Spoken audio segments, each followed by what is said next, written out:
Pues nuevamente, hola a todos, muy buenas noches. Les doy la bienvenida a nuestro segundo webinar del mes de noviembre. Les agradecemos mucho por estar aquí. Les damos la más cordial bienvenida a nuestro webinar. El día de hoy tenemos a una invitada muy especial que se llama Erika Obando Becerriles y nos va a dar la charla Inteligencia Artificial y Biomedicina, Perspectivas y Retos. Antes de comenzar, me voy a permitir leer una pequeña semblanza sobre Erika. Erika Obando Becerriles estudió Ingeniería Biomédica en la Universidad Autónoma de San Luis Potosí. Es licenciada en Lengua y Literatura y maestra en Ciencias en Ingeniería de Cómputo. Actualmente es estudiante del doctorado en Ciencias de la Computación del Centro de Investigación en Computación. Durante su formación académica, ha tenido la oportunidad de colaborar en diversos congresos nacionales e internacionales. Sus principales líneas de investigación son las ciencias cognitivas computacionales y el procesamiento del lenguaje natural. Entonces, pues sin más preámbulos, le cedo la palabra y le doy la más cordial bienvenida a Erika.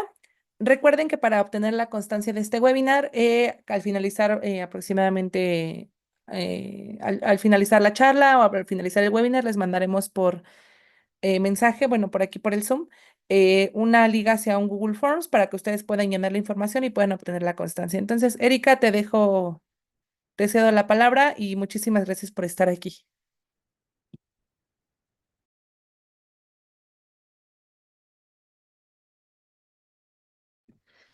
Sí se escucha, ¿verdad? Y todo. Sí, te escuchamos. Eh, Antes que nada, pues muchísimas gracias, Tania, por la presentación. Gracias a Elsie y también por la invitación. Y bueno, voy a compartir pantalla. Mm, mm, mm.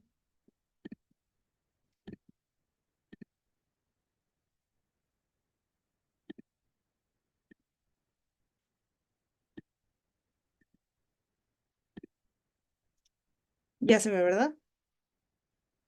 Sí, ya podemos verla. Gracias, Erika. Excelente. Bueno, el día de hoy, el tema que vamos a tratar, pues es cómo se relaciona la inteligencia artificial con la biomedicina, ¿no? Dos áreas un poquito distintas, que puede parecernos totalmente opuestas, pero ¿cuál es la relación, no? Sus retos y sus perspectivas en el panorama actual. Eh, y bueno, la primera pregunta que surge o que quiero abordar es, ¿qué es la biomedicina, no? Bueno, la biomedicina, o también denominada ciencias biomédicas, eh, es una disciplina científica que se enfoca en la investigación y en la comprensión de los procesos biológicos y médicos a nivel molecular y celular, ¿no? Esta como una primera definición de manera muy concreta, ¿no? Su objetivo principal es estudiar cómo las moléculas y células influyen en el desarrollo de enfermedades con el fin de desarrollar, bueno, pues tratamientos y diagnósticos más efectivos. Este campo incluye áreas como la biología molecular, la bioquímica, la farmacología y la microbiología, y se caracteriza por su enfoque en la investigación básica y aplicada para mejorar la salud humana. Y bueno, resalto aquí estos dos conceptos, ¿no? La parte de que es una disciplina científica, lo cual pues su enfoque es a la investigación básica y aplicada y sobre todo que su objetivo es mejorar la salud humana, ¿no? Entonces, bueno, quiero que de entrada nos quedemos como con esas ideas. Siguiendo este hilo de la definición, pues resulta que estas ciencias biomédicas o biomedicina, pues incluyen las ciencias aplicadas que aplican parte de la ciencia natural o la ciencia formal, o ambas, pues al objetivo, ¿no? Que en este caso, pues es eh, mejorar la salud humana. Y entonces tenemos aquí que puede parecer un poco extraño, dada esta definición, pues qué relación debería tener la biomedicina con la inteligencia artificial, ¿no? Entonces, o sea, ¿qué los conecta, no? Porque estamos hablando como de procesos biológicos, de algo que puede parecer muy distinto a lo que sería un algoritmo, ¿no? O cómo se conecta. Y creo que la clave está precisamente en lo que subrayaba en la primera definición. Pues resulta que si el objetivo es mejorar la salud humana, pues entendemos que esta definición de biomedicina pues se ha ido ajustando al mismo tiempo que el concepto en sí mismo de mejorar la salud humana, ¿no? Porque esta mejora de la salud humana a través de las décadas, pues hemos visto que ha ido mejorando en cierto sentido, o se ha ido ajustando de acuerdo con los avances tecnológicos y los descubrimientos científicos. Y entonces recordamos un poquito pues lo que nos dice la OMS, ¿no?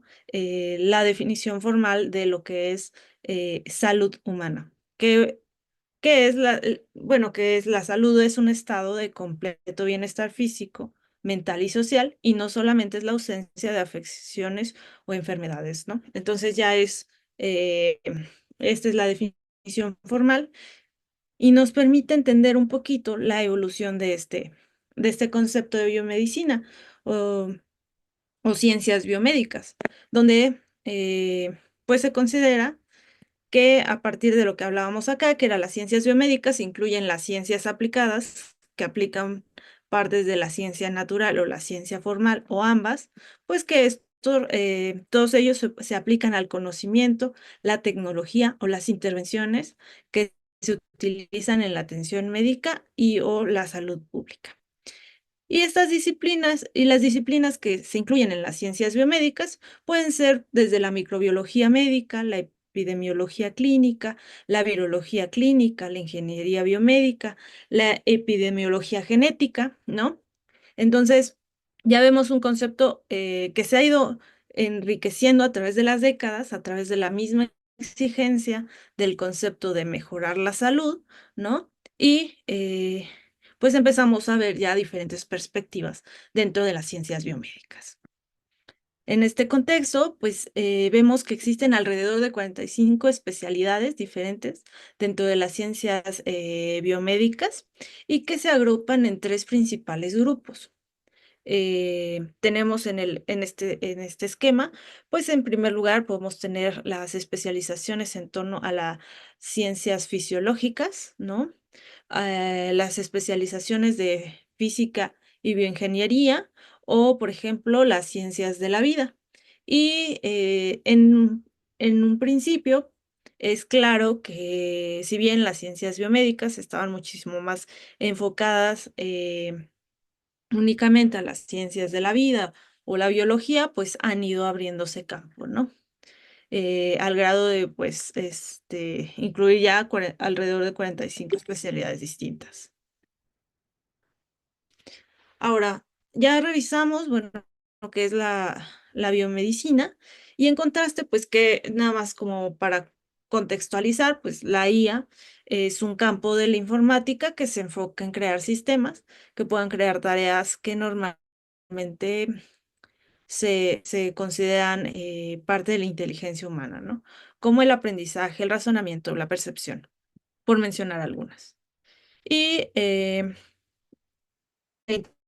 inteligencia artificial, pues de manera muy general, pues incluye las herramientas de Machine Learning, de Deep Learning, y estos sistemas pueden, pueden percibir su entorno de alguna manera, razonar sobre el conocimiento, procesar sobre todo la información derivada de los datos y tomar decisiones para lograr oficiales, pues lo que existe es grandes cantidades de, de datos, que es lo que permite que estos algoritmos pues sean alimentados, ¿no? Y funcionen. En esta intersección entre la IA y la biomedicina encontramos o podríamos resumir tres grandes objetivos o tres grandes aplicaciones. El primero, bueno, las investigaciones biomédicas, ¿no? El segundo, el tema del diagnóstico temprano, el desarrollo de mejores herramientas de diagnóstico y también, bueno, la propuesta de mejores tratamientos, de una atención médica de calidad, ¿no? Entonces son tres grandes perspectivas o tres grandes campos en los que la IA y la biomedicina pues pueden aportar. Y encontramos también tres grandes enfoques de las ciencias biomédicas. la parte de la investigación, la parte clínica, la parte del desarrollo tecnológico, y podemos pensar un poco en hablábamos de las especializaciones dentro de las ciencias biomédicas, y podemos pensar un poco en el perfil del investigador, en el perfil del clínico, ¿no? En el perfil del desarrollo tecnológico, ¿no? Que, eh, que incluye, por ejemplo, ya no sé, el hacer una empresa o el permitir estas investigaciones, tener sí, ser aprobadas, ¿no? En este caso, pues, por ejemplo, en México, quien pueda aprobar un algoritmo o algo así, pues sería, por ejemplo, COFEPRIS, ¿no? El obtener una patente, etcétera. Estamos hablando de este proceso cuando hablamos del desarrollo tecnológico. La parte de las investigaciones, pues, es lo que podemos proponer en un ambiente controlado, ¿no? Y por supuesto, o sea, hay investigaciones que se llevan a la parte clínica, ¿no? Ya del ambiente controlado, que es, no sé, un laboratorio, se llevan a una unidad médica para probarlas en un ambiente, pues, completamente médico, ¿no? Pensemos también que la parte clínica incluye todo el proceso de una unidad médica, ¿no? O debería contemplar todo el proceso, ¿no? La parte logística, la parte administrativa, la parte, incluso, por ejemplo, la gestión del archivo médico, ¿no? Todas estas cuestiones que son parte de la clínica, entonces también ahí entran, ¿no?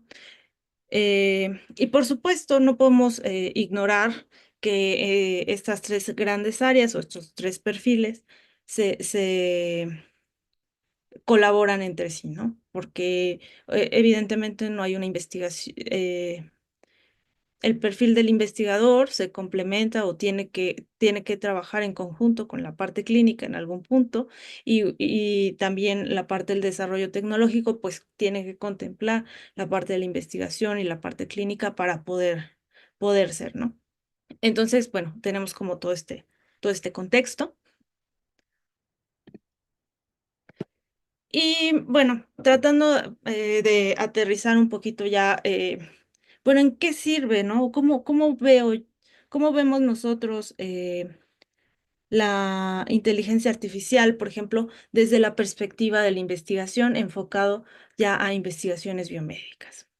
Pues encontramos que existen tres grandes áreas de aplicación eh, de la IA en biomedicina en la parte de investigación. Podemos pensar en los trabajos o en las propuestas que contemplan imágenes y señales, ¿no? Las contemplan, por ejemplo, radiografías, resonancias magnéticas, ¿no? Estudios, por ejemplo, histopatológicos, ¿no? Son imágenes pues como tal, de lo que se vería en un microscopio, ¿no? Para hacer un diagnóstico. O por ejemplo, fotografías de piel de lesiones que se podría sospechar que son melanomas, ¿no? Este tipo de algoritmos pues hacen procesamiento de imágenes con la finalidad de dar un diagnóstico temprano. La parte de señales también pues es el preprocesamiento y el procesamiento de señales como EMG, eh, electrocardiogramas, electroencefalogramas, ¿no? Ya sea para dar un pronóstico del paciente o para dar un diagnóstico o una alerta, ¿no? De lo que podría estar sucediendo. Otro enfoque bastante interesante también es el análisis de textos, por ejemplo, biomédicos. En este sentido, por ejemplo, tenemos la opción bueno, esto es con procesamiento del lenguaje natural, ¿no? De extraer información de un conjunto de estudios, ¿no? O de un conjunto de historias clínicas, ¿no? Incluso, por ejemplo, el estandarizar los datos de las historias clínicas em, para que se pueda extraer información o analizar a partir de un modelo, ¿no? Entonces, bueno, tenemos aquí el contraste, ¿no? Que es estar trabajando con señales, ¿no? O con imágenes, o el estar trabajando pues con texto. Y hoy en día uno de las grandes eh, áreas que se está estudiando, pues es el análisis de secuencia de proteínas o, por ejemplo, el análisis del ADN a partir de las inteligencias artificiales y creando simulaciones digitales, ¿no? Se les llama gemelos digitales, que crean un sistema en un ambiente virtual, ¿no? O recrean el funcionamiento de células o proteínas con la idea de, por ejemplo, ver cómo reaccionan a ciertos ambientes, a ciertas moléculas, a ciertos fármacos, y nos ayudan o pueden ayudar pues a acelerar el proceso de estar probando eh, estas eh, pues estos fármacos o estas moléculas, ¿no? Que si lo vemos digamos, de la manera tradicional, pues se vuelve muy costoso. Entonces, bueno, una de las grandes aplicaciones hoy en día de este enfoque, pues es eh, la biología molecular y la parte de la genética. Entonces tenemos como este primer acercamiento, ¿no? O estas primeras aplicaciones. Eh, ya en la parte clínica, de manera un poquito ya más aplicada, podemos ver la parte de los algoritmos que en la toma de decisiones, ¿no? Veía, por ejemplo, un algoritmo que con la idea de poder reaccionar mejor ante una emergencia, ¿no? Se proponía el modelo de que al recoger a un paciente en estado crítico, ¿no? En una ambulancia, se pudiera en ese momento recoger información de ese paciente. Es decir, la condición, por ejemplo, el tipo de ictus que tiene, ¿no? O el tipo de situación que está pasando y a partir de eso sugerir a qué unidad médica debería de ser trasladado, también considerando que esta unidad médica pueda tener lo necesario para la atención, ¿no? Y además que esa unidad médica a la que va a ir pueda recibir una primera información sobre este paciente, teniendo también la posibilidad de reaccionar mejor. Entonces, este tipo de algoritmos podrían ayudar pues a la toma de decisiones, también pensando pues que estamos hablando de pues una emergencia médica, ¿no?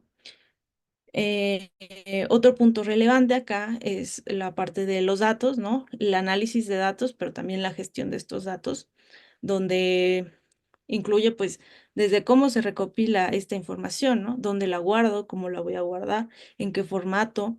Eh, y a partir de eso, pues, ¿qué tan accesible va a ser el poder realizar un análisis de datos para contemplar, o sea, desde la evaluación de eh, qué tan bueno es el servicio, qué tan efectivo es el servicio que se está dando en esa unidad médica, ¿no? Qué tan acertados son los diagnósticos, qué tan bien se están utilizando los recursos, tanto humanos como materiales, ¿no? Entonces, en ese sentido, pues la parte de la gestión de los datos, el análisis de los datos, pues se vuelve crucial. Otro punto también relevante, pues es el apoyo en el diagnóstico, que era un poquito de lo que platicábamos, que, que se ve, ¿no? Cómo se complementa la parte de investigación con la parte clínica ya, que sería pues qué tanto facilitan o qué tanto aportan ya en una unidad médica, pues todos estos algoritmos. Respecto a la parte de toma de decisiones, parte del reto es que, por ejemplo, un profesional de la salud, para tomar decisiones, se esperaría, o bueno, el proceso es uno bueno, que tenga disponibilidad de evidencia objetiva y confiable, ¿no? Como primer punto. Posteriormente, bueno, que realice una investigación en torno al tema, que realice, bueno, la interpretación de los hechos existentes, que pueda ponderar riesgos y beneficios, por ejemplo.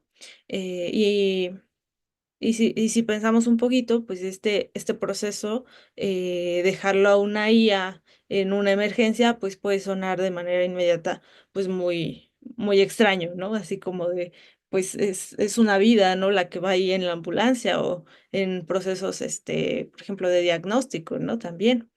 Pero también pensemos en las cuestiones en las que un ser humano bajo presión, pues es vulnerable, ¿no? O sea, evidentemente, pues hay una serie de factores, pues que pueden condicionar incluso el desempeño de la persona o qué tan acertada pudiera ser esa decisión ya bajo presión.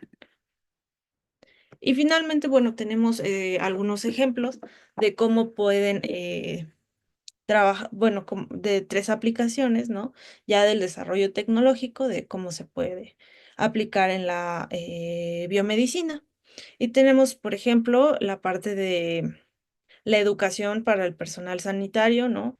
Ya existen simuladores, ya existen, pues, muchas herramientas aplicadas a la educación que permite que el personal de salud, pues uno puede estar muchísimo más preparado, ¿no? Puede estar, y a la hora de poder llevar a cabo un procedimiento, pues puede estar muchísimo más seguro de lo que está haciendo. Por otro lado, un tema que a lo mejor del que no se habla mucho, pero que es muy interesante, pues es la información a la que pueden tener acceso hoy en día los pacientes, ¿no? Porque, o sea, ya no se espera que el paciente llegue a consulta sin saber a, a qué va, ¿no? O sin saber siquiera qué preguntar, porque hoy en día pues todo el mundo está googleando sus síntomas o googleando lo que le pasa o lo que dice el reporte médico, ¿no? Y esto es como un arma de doble filo, porque por un lado, pues es más fácil dialogar o que explique el médico qué está pasando, ¿no? Pero también está el riesgo de asumir que estas IAs pudieran ser o pudieran sustituir a un profesional, ¿no? Un profesional de la salud. Entonces, pues la ventaja es que con cierta educación pudiera facilitar el papel del médico, ¿no? En este caso. Otro ejemplo también de cómo, de ya algoritmos que en este desarrollo tecnológico pueden ayudar, pues es la parte de la atención personalizada, es decir, pensar ya que la atención de la salud sea de acuerdo a un al perfil específico de cada uno, ¿no? O también, por ejemplo, el apoyo en el diagnóstico de enfermedades mentales y también, pues, incluso en el proceso del apoyo, ¿no? En sí a las enfermedades mentales, ¿no? Em, Podemos pensar un poquito en la detección del suicidio, eh, la detección de depresión o ansiedad y su apoyo de manera remota. Otra área también muy estudiada, por ejemplo, pues es la parte de la telecirugía o la cirugía y el apoyo de la IA en la cirugía tradicional. En la telecirugía, pues es ahora sí que muy eh, conocido el cómo funciona, ¿no? Que es poder operar de manera remota. Y esto pues ayuda porque permite hacer cirugías especializadas, ¿no? Aunque no esté de manera presencial ahí el especialista. Entonces, además permite controlar muchísimo más pues el ambiente en quirófano. Entonces, esa es la gran ventaja. Eh, por otra parte, bueno, en la cirugía tradicional, pues permite planificar cómo se va a llevar a cabo la cirugía de manera muchísimo más precisa y además permite incluso evaluar el cómo se llevó a cabo la cirugía y el recibir alguna especie de retroalimentación en este proceso. Entonces, si nosotros nos damos cuenta en sí de estas diferentes aplicaciones, ¿no? Tanto en la parte de investigación como en el desarrollo de mejores herramientas de diagnóstico o mejores tratamientos médicos, pues nos damos cuenta que sale ganando tanto el personal de salud como el mismo paciente, ¿no? Y creo que esa es la parte valiosa de esta intersección, porque también en el momento en el que por ejemplo, el paciente está muchísimo más informado del procedimiento o del padecimiento que tiene, pues es mucho más fácil que pueda confiar en el médico, ¿no? Entonces, creo que ayuda en ese sentido a ambas partes y sobre todo también en la parte de la educación, en la parte de refinar los procesos quirúrgicos, o de mejorar los mismos procesos de diagnóstico, las mismas investigaciones, pues de facilitarlas, o de enfocarlas, ¿no? Con nuevas herramientas. Y un tema que también es muy tratado en la literatura, pues es que usualmente hablamos de que en México eh, poco se desarrolla esta intersección entre la IA y las ciencias biomédicas, ¿no? Y entonces decimos que pues existen los grandes avances, pues, o la delantera la llevan, pues, los países desarrollados. Muchas veces se considera. Entonces, bueno, nada más como para contextualizar un poquito la situación en México a lo que, pues, a lo que nos enfrentamos, tanto en la cuestión a la cuestión del sistema de salud, tanto como en la parte académica de la investigación, ¿no? Encontré que en México en realidad existen muchas, o existen, sí existe bastante investigación en torno a las ciencias biomédicas, ¿no? En sus diferentes vertientes. También considerando, por ejemplo, algoritmos de inteligencia artificial. Veía, por ejemplo, este estudio que me parece interesante, sobre todo por el enfoque que trata de, de aterrizar, que es, bueno, es un grupo de mexicanos que dicen, bueno, si en México la diabetes tipo 2 es uno de los grandes problemas de salud y a veces en una unidad médica familiar es complicado, que no debería ser, pero es complicado el realizar pruebas, ¿no? El glucómetro, ¿no? Dice, bueno, pensemos en hacer un diagnóstico sin necesitar el nivel de glucosa en sangre, ¿no? O el estimar el riesgo de que una persona padezca diabetes tipo 2 considerando variables eh, clínicas o datos clínicos que se pueden obtener de manera no invasiva, como presión arterial, nivel de ingresos, edad, índice de masa corporal, este tipo de datos, ¿no? Que eh, ellos extraen esta base de datos me parece que del Hospital Siglo XXI, y lo que hacen es, bueno, analizarlas mediante regresión lineal, máquinas de soporte vectorial, redes neuronales artificiales, con la idea, pues, de poder detectar o estimar el riesgo que el paciente tendría, ¿no? Entonces, bueno, finalmente ellos tienen un buen resultado, ¿no? Y sobre todo me llama la atención porque, pues, evidentemente su enfoque es el proponer un modelo de bajo costo, ¿no? Y además que no sea invasivo, que permita estimar el riesgo, ¿no? Del paciente y a lo mejor hacer incluso pues lo que platicábamos, ¿no? O sea, enfocar los recursos que existen en los pacientes que los requieren, ¿no? Porque también pensemos que el mismo sistema de salud, pues sí tiene una saturación, ¿no? Ahora no es únicamente en México, ¿no? Existen países como España, como Estados Unidos, que presentan de igual manera una saturación. Esta saturación se acentuó a partir del 2020, ¿no? Que todos conocemos. Entonces, es una situación donde este tipo de intervenciones pues puede ayudar bastante.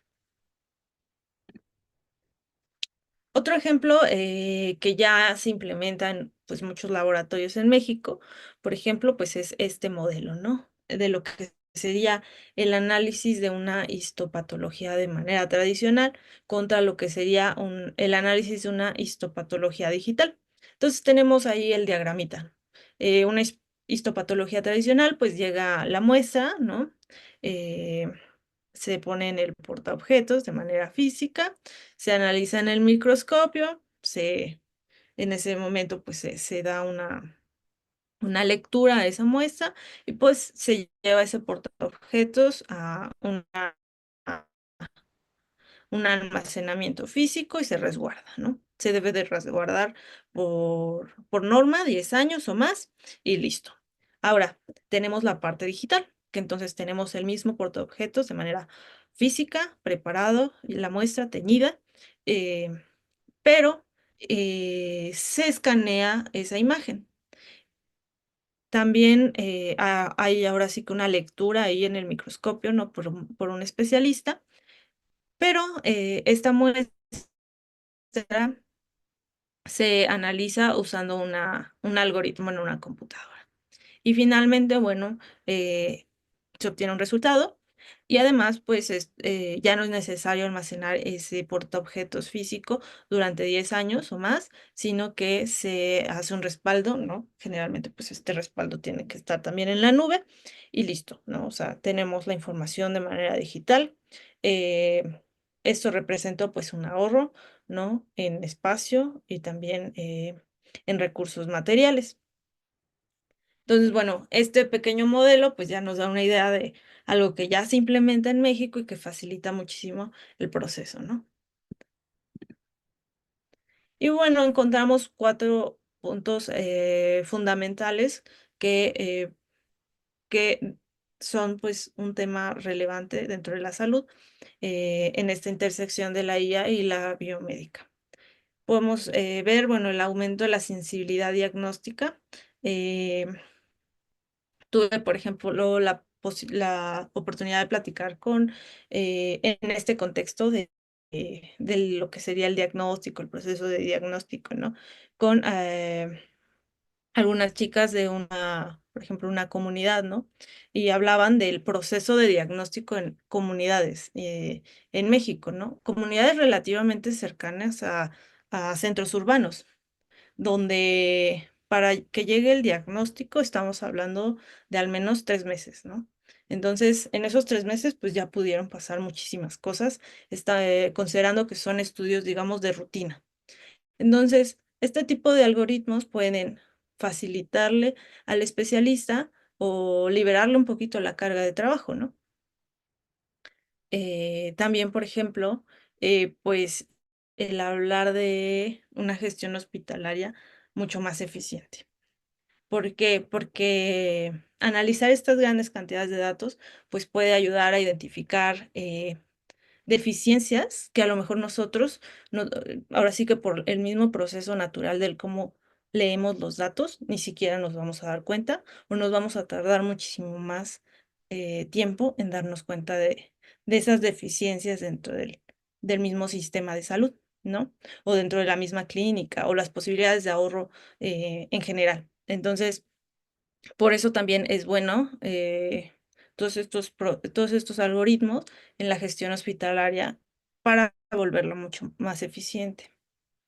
Mm, También podemos pensar en la mejora de la calidad de atención al paciente. ¿Por qué? Porque existen, por ejemplo, herramientas tan simples como una aplicación, un chatbot o el poder gestionar nuestras consultas en línea. Digo, eso por mencionar lo básico, ¿no? Ahora ya el cómo se reciben los expedientes médicos o los estudios médicos, ¿no? La calidad o la accesibilidad que tiene el paciente a esta información también es un factor a considerar, ¿no?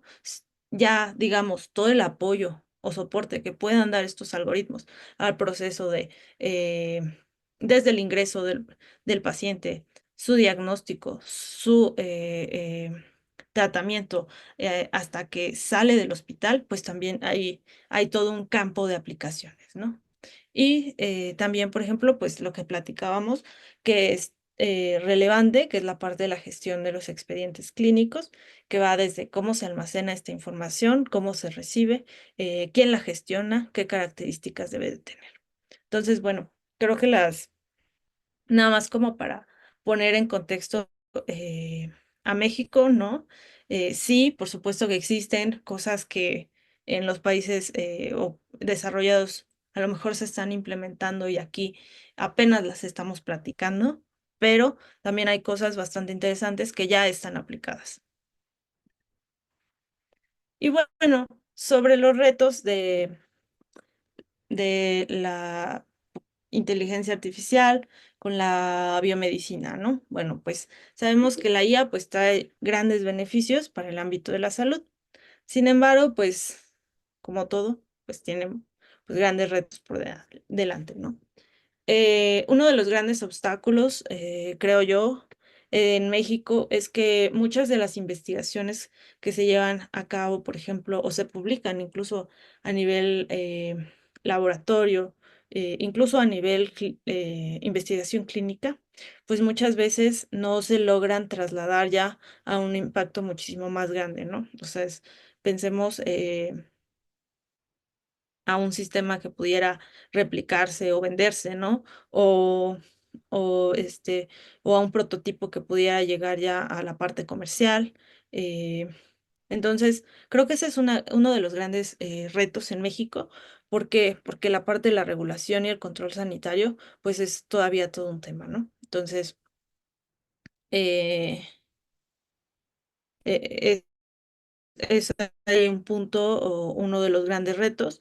Y hablando sobre todo pues también de la parte de los datos, pues es que son todos los datos que están en un expediente clínico, en una historia clínica, es información sensible. Entonces, bueno, debe de cumplir pues con la confidencialidad, con la disponibilidad y con la integridad de toda esta información. Entonces, deben de estar accesibles al paciente, pero también al personal de salud, ¿no? Deben de manejarse y también se debe de garantizar esa confidencialidad, esa seguridad, ¿no?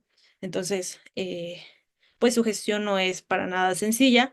Ahora pensemos en considerar esta información para protocolos clínicos, ¿no? Entonces se vuelve todo un reto.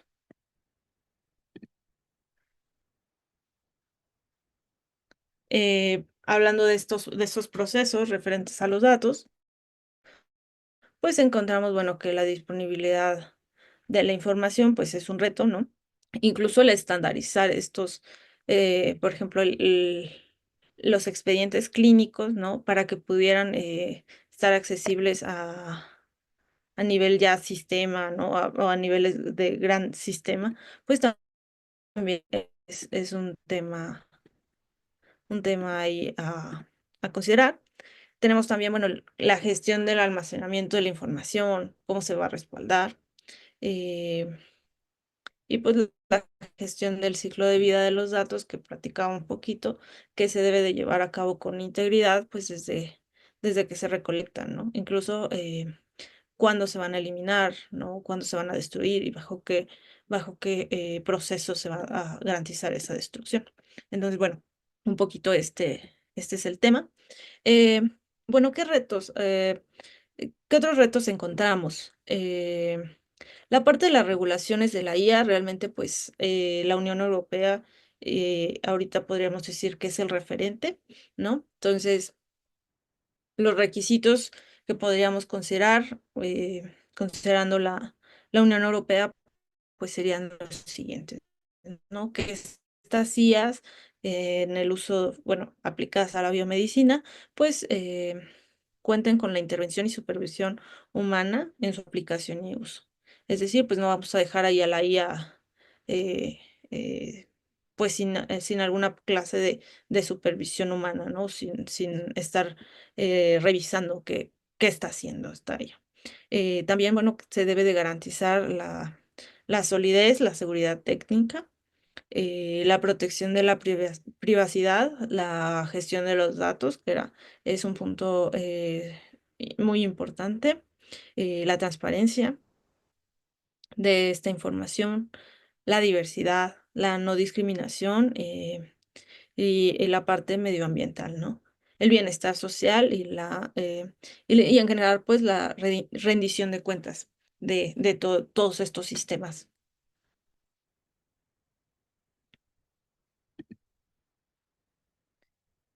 Y un punto clave que platicábamos ahorita o que mencionaba ahorita de manera muy rápida, pues es la parte bioética, ¿no? Porque todo ensayo clínico, todo protocolo de investigación, pues debe de pasar por un comité de bioética, ¿no? Que apruebe esa investigación. Eh, en este sentido, pues también un punto fundamental, pues es que estos tres grandes perfiles profesionales, que sería el del investigador, el del clínico, el del personal enfocado al desarrollo tecnológico, pues trabajen de manera conjunta, ¿no? Y esto con el objetivo de que, o sea, esta intersección de las IAs aplicadas a estas disciplinas de las ciencias biomédicas, pu- tienen la capacidad, uno, de ahorrar bastantes energías, ¿no? ¿Por qué? Porque hay muchas tareas que dentro de la biomedicina que puede desarrollar la IA de manera confiable, ¿no? Y ahora sí que enfocar todos los esfuerzos a esas tareas, pues que en este momento solo los humanos pueden realizar, ¿no? Y de esta manera, pues, optimizar, claro, el desempeño, pero también las investigaciones y los avances científicos, ¿no? Y al final del día, pues, esto va a sumar para tanto para el investigador eh, o para el personal de salud como para el paciente, ¿no? Y entonces aquí pues tenemos que, sobre todo en las cuestiones de salud, pues el tiempo es una cuestión pues muy, muy importante, ¿no? Porque nos permite, ahora sí que la capacidad de reacción del médico pues va a ser fundamental, ¿no? Entonces, en ese sentido, pues ahora sí que el considerar la IA en estos procesos, pues va a facilitar los mismos procesos, tanto de investigación como de clínica, como de desarrollo tecnológico, y va a permitir, pues, proponer nuevas ideas, aprovechar mejor la energía en general. Y también tenemos, bueno, pues estos tres retos. eh, Adicionales, ¿no? Que es, bueno, escasez de datos para entrenamiento de modelos, ¿no? Y puede parecer un poco extraño porque uno dice, pues, claro que existen grandes cantidades de datos disponibles. Aquí el asunto es, bueno, cómo acceder a toda esta información. En parte, pues, eh, también por las cuestiones bioéticas, ¿no? De cómo vamos a regular estos datos para una investigación clínica. Entonces, eh, pues muchas de las aplicaciones del mundo real, sobre todo en el sector salud, pues están caracterizadas por volúmenes de datos, pues mucho más pequeños, que no sé, por ejemplo, si trabajamos con texto, ¿no? Que tenemos pues acceso a muchísima información. Entonces, pues los modelos que se pueden entrenar, pues muchas veces no pueden quizá hacer grandes predicciones o pueden tener un error importante ahí, ¿no? Entonces, muchas veces, o en este sentido, pues a veces estamos empezando desde la recolección de datos para proponer entonces y teniendo ya una base de datos confiable, pues un algoritmo o un estudio mucho más detallado, ¿no? Sin mencionar ya el caso, por ejemplo, de enfermedades raras, eh, por ejemplo, cuya prevalencia no supera el 50 por cada 100.000 individuos. Entonces, pues pensemos, pues con qué vamos a entrenar un modelo, ¿no? Otro tema importante es la parte de los sesgos en los modelos, que si bien sabemos que existen y demás, pues en la parte de la salud se vuelven pues muy, muy delicados, ¿no? Porque la aplicación de la IA puede conducir pues a resultados de discriminación, a propagar sesgos raciales o de sexo o de género, entre otros, pues en la misma sociedad, ¿no? Incluso podemos aquí considerar como otro reto la desventaja del acceso que se pudiera tener a estos algoritmos, ¿no? O sea, la desventaja social, ¿no? Retomando pues el tema de los sesgos, podemos pensar un poquito en el ejemplo del COVID-19, ¿no? Que en un inicio se hablaba sobre eh, que ciertas poblaciones eran vulnerables, ¿no? Y se pensaba que era, pues no sé, por su origen racial, su origen étnico, pero eventualmente se fue demostrando que en algunos casos pues se trataba más de una desventaja cultural o socioeconómica, ¿no? Y además a través de los años. Entonces, pues todos estos tipos de fenómenos que se encuentran dentro del área de la salud, pues es necesario contemplarlos al momento de evaluar, de entrenar un modelo. Y bueno, finalmente, pues la parte de los recursos computacionales y la huella de carbono que deja pues toda inteligencia artificial, porque pues si estamos hablando, ¿no? De que lo que queremos es grandes cantidades de datos para poder entrenar modelos, poder analizar fenómenos, ¿no? Dentro de fenómenos biomédicos. Entonces, sabemos que se va a necesitar algún lugar donde almacenar toda esta información y también vamos a requerir recursos computacionales para entrenar estos modelos, ¿no? Entonces, pues, en este sentido, pues, surge la parte de la huella de carbono. Y la gran pregunta pues va a ser qué va a ser necesario en realidad almacenar y qué no va a ser necesario almacenar, o sea, ese filtro, ¿no? Para tampoco estar exigiendo recursos innecesarios. Y bueno, regresando un poquito a lo que platicábamos, ya para ir cerrando esta presentación, pues creo que la gran conexión entre la biomedicina y la IA, pues es este enfoque, ¿no? O debería de ser siempre este enfoque, que sabemos que no es un mundo ideal y que no siempre es así, pero que debería de ser la parte de mejorar la salud humana, ¿no? De promover este bienestar físico, mental y social y considerar el impacto que pudiéramos hacer en este sentido.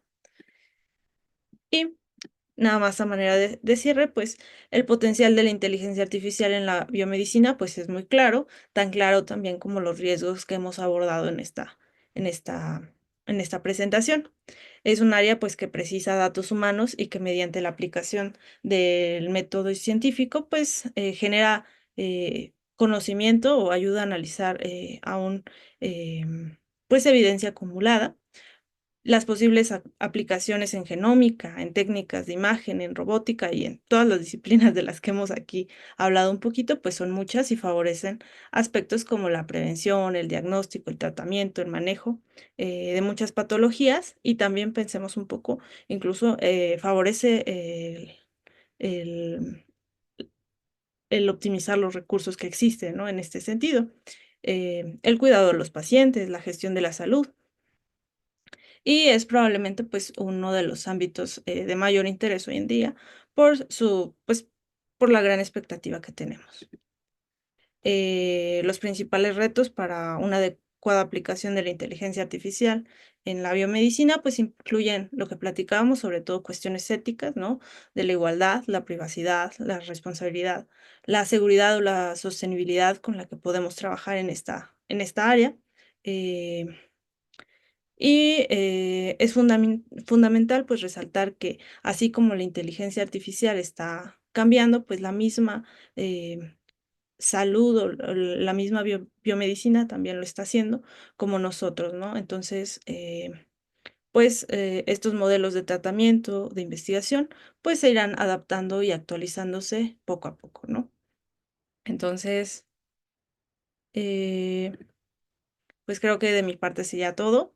Espero haber dado esta idea que tenía de un panorama general, pero sobre todo eh, eh, tratar de pintar un poquito lo que se puede hacer hoy en día, ¿no? Con la inteligencia artificial y con la biomedicina y el impacto que puede tener. Entonces, pues gracias por su atención y pues, estoy atenta a cualquier pregunta o comentario. Muchísimas gracias, Erika, por tu participación. La verdad es que ha sido una ponencia bastante enriquecedora. Y tenemos aquí, bueno, un comentario primero que dice que ha sido una ponencia excelente, sumamente clara e integral. Y te hacen una consulta. Concretamente, ¿qué modelos de inteligencia artificial sería, según su experiencia, los más adecuados para conseguir estos objetivos de aprovechamiento, eficiencia, confiabilidad en la investigación biomédica?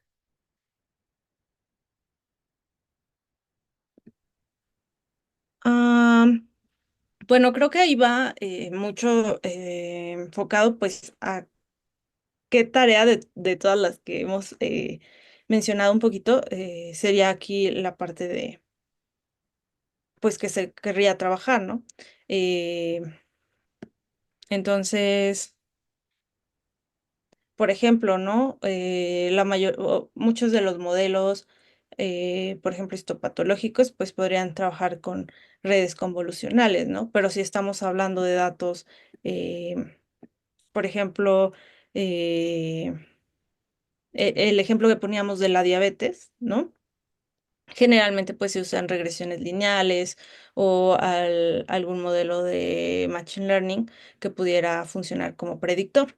Entonces, depende mucho de la tarea y del enfoque que se le quiera dar. Eh, pues más o menos sería así, no sé si respondí la pregunta. Ya, aquí la compañera Jared nos comentará. Si quiere, puede seguir haciendo aquí preguntas por el chat o abrir su micrófono también, si lo quieren hacer. Y Luis Alberto nos dice, buenas noches, ¿en dónde podemos descargar datos abiertos o ejemplos de modelos ya aplicados? Ok. Ahora sí que ese es todo un tema porque la mayoría de las investigaciones ahora sí que lo que les comentaba era de empezar desde cero recolectando información y a partir de eso, pues ir desarrollando el protocolo, ¿no? A mí, por ejemplo, en la carrera sí me tocó que pues lo que se hacía era sobornar a los compañeros para que fueran, se conectaran y adquiriéramos las señales necesarias. Entonces, sí hay datos abiertos, pero ahora sí que rascarle un poquito o pedirlos, escribir directamente, por ejemplo, al paper que se está tomando de referencia y pedirlos. Y muchas veces sí los dan, pero es más o menos así. Ok, muchísimas gracias, Erika. Antes de continuar con las preguntas y respuestas, ya tienen aquí en el chat el Google Forms para que ustedes puedan meter sus datos para poder obtener la constancia. Yo tengo como una pregunta aquí, Erika. Ya ves que ahora hay muchos como retos. Creo que lo habíamos visto un poquito en la ponencia pasada con Elsie, ¿no? Que hablabas tú, sobre todo en este contexto en donde tienes que obtener los datos, ¿no? ¿Tú ahí donde has encontrado que existen oportunidades como que afuera? O sea, no tanto como que tú pedirlas dentro de un paper, o sea, en alguna institución que sea más sencillo, Ah, o, o sea, en ese aspecto tú qué has logrado visualizar, porque creo que eso es lo más complicado, ¿no? Lo habíamos visto en ponencias pasadas que, pues esa parte de hacer la vinculación para tú hacer una investigación adecuada, pues es lo más complicado, ¿no? En tu experiencia, aparte de poder de sobornar a tus compañeros para que obtengas las señales. ¿Qué otros recursos podrías ahí como que darnos ese consejo a los que estamos por aquí interesados en biomedicina? bueno, hay datos, ¿no? O sea, por ejemplo, de datos de salud pública, todo esto sí se encuentran disponibles en lo que es datos abiertos, creo que .com, o sea, que es donde recopilan los datos, no sé, salubridad, IMSS, ISSSTE, ¿no? Todas estas. Y bueno, yo he trabajado con algunas bases de ahí. Ahora sí que es irle buscando, pero creo que sí pueden funcionar, ¿no? Por ejemplo, el caso este que mostraba, ¿no? De los casos de diabetes, podrían encontrarse ahí, ¿no? Por ejemplo, información disponible. Entonces, sobre edad, algunos pues información así, ¿no? Que se recopila y que está disponible, sería ahí, en datos abiertos. Al menos es con lo que yo he trabajado. Te voy a publicar aquí un enlace para que vean los compañeros. Es datos.gov.mx. Yo creo que sí. A Ajá, ver. dice busca organización salud, ¿no? Ajá, sí, sí, Ah, sí. Y trae datos pues de toda la República y de diferentes instituciones. Entonces sí está, ahora sí que sí está interesante. También trae información, por ejemplo, de contaminantes o de muchas cosas, pero trae bastante de salud. ok, bueno, muchísimas gracias, Erika. Y tenemos aquí una pregunta más. Dice, ¿cómo considera que deben cambiar los programas educativos en las ciencias biomédicas para preparar a los futuros profesionales ante la creciente y aparente inevitable integración de la IA? Ah, pues yo creo que eventualmente los van a ir adaptando un poquito, ¿no? También yo creo que depende del enfoque de cada, ahora sí que de cada carrera, ¿no? Porque eh, evidentemente pues hay áreas que están muchísimo más enfocadas a las, como tal, a las ciencias biológicas, ¿no? Hay otras que, por ejemplo, están enfocadas a la bioinstrumentación, hay otras que están enfocadas, no sé, a la parte fisiológica, entonces... eh, yo creo que el ir sumando, digo, no se pueden cambiar de manera mágica los planes de estudio, ¿no? Pero sí se pueden sumar talleres, ¿no? O cursos así de especialización que ayuden en ese sentido. A lo mejor no a volverse expertos en IA, pero sí a tener una idea de qué se podría hacer desde su área de estudio. Entonces, creo yo. Y la otra parte que creo que es fundamental es pues el trabajar de manera interdisciplinaria, ¿no? Porque pues eso suma mucho y pues da diferentes perspectivas y enriquece los trabajos. Perfecto, Erika. Pues muchísimas gracias. Lamentablemente se nos acabó el tiempo. Por aquí creo que Erika al principio de su presentación les dejó su contacto. De todos modos, si tienen alguna duda y quieren contactarlo, siempre pueden escribir a RIE. Mire, ya están ahí, @sic.ipn.mx y nosotros les pasaremos pues el contacto de cualquiera de nuestros ponentes. Pues te mandamos un aplauso virtual, Erika. Muchísimas gracias por tu participación el día de hoy. Y pues a todos nuestros asistentes, pues muchísimas gracias también. Por favor, no olviden de ustedes de llenar el Google Forms que les compartimos y aprovechamos también para invitarlos a nuestro siguiente webinar que será a cargo de Yoxan Ángeles, que se llama Estrategias Inspiradas para Solución de Problemas Complejos. Entonces, pues por aquí los esperamos, estarán viendo el recordatorio y el spam. Y les agradezco a todos mucho su participación el día de hoy y que pasen una muy bonita noche. Nos vemos, gracias. Hasta luego, gracias a todos.